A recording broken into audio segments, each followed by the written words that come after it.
तुकाराम मुंढे यांची सर्वात मोठी धाड, महाराष्ट्रातील सर्वात मोठी भेसळ सापडली आणि थेट 12 कोटी लोकांना मोठा धोका निर्माण झाला.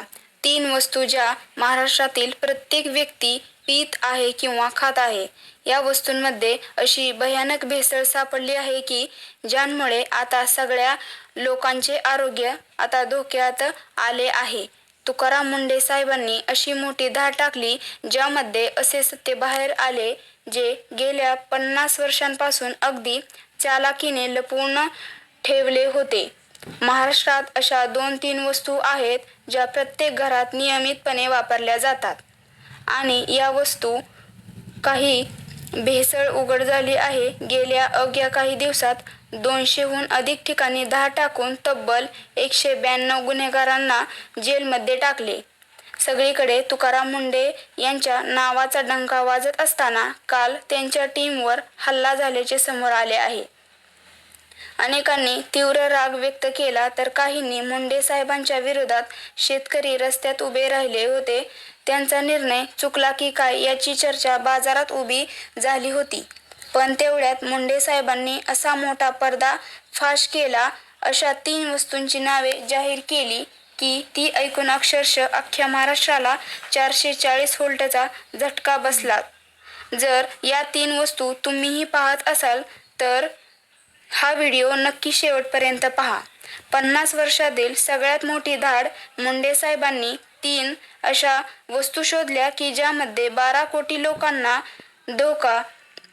मुंढे साहेबांची 25वी बदली झाल्यानंतर त्यांनी पहिलाच दणका दिला.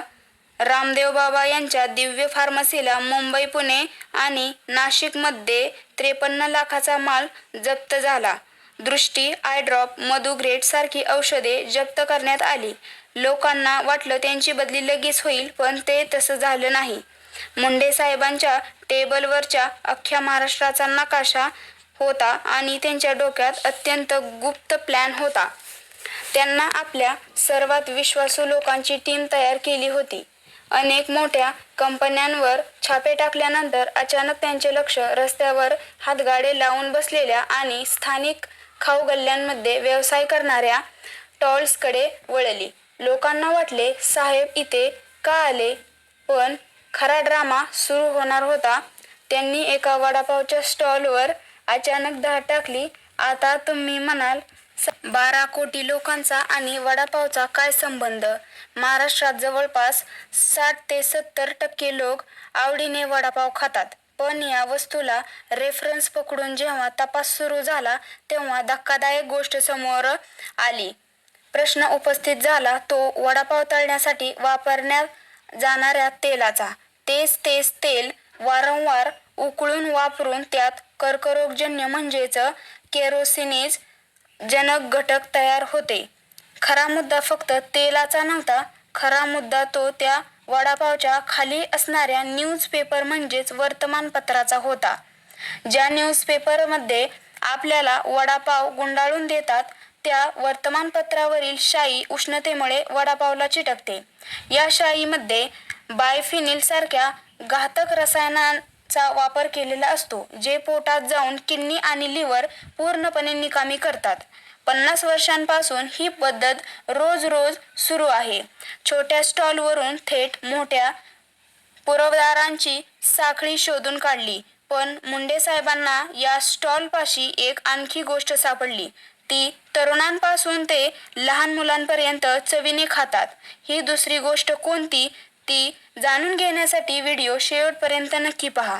आणि ती वस्तू म्हणजे भेळ. भेळ ही वस्तू अशी आहे की ती महाराष्ट्रातील निम्म्या लोकांची आवडती वस्तू आहे आणि ही भेळ वर्तमान कागदाच्या किंवा निकृष्ट अशा प्लॅस्टिक प्लेटवर दिली जाते. आता वेळ आली ती तिसरी गोष्ट जाणून घेण्याची. ही वस्तू 100% लोक दररोज वापरतात आणि ती वस्तू म्हणजे दूध, जी महाराष्ट्रातील प्रत्येक घरात लहानांपासून ते थोरांपर्यंत घेण्यात येणारी आहे. तब्बल 41% दुधात पाणी असल्याचा आढळून आलेले दिसून येते, तर 12% दुधात डिटर्जंट आणि 8% दुधात युरिया सापडला. दुधाचा पातळपणा लपवण्यासाठी त्यात स्टार्च आणि मैदा मिसळला जातो. एवढ्यावरच हे भेसळखोर थांबत नाहीत.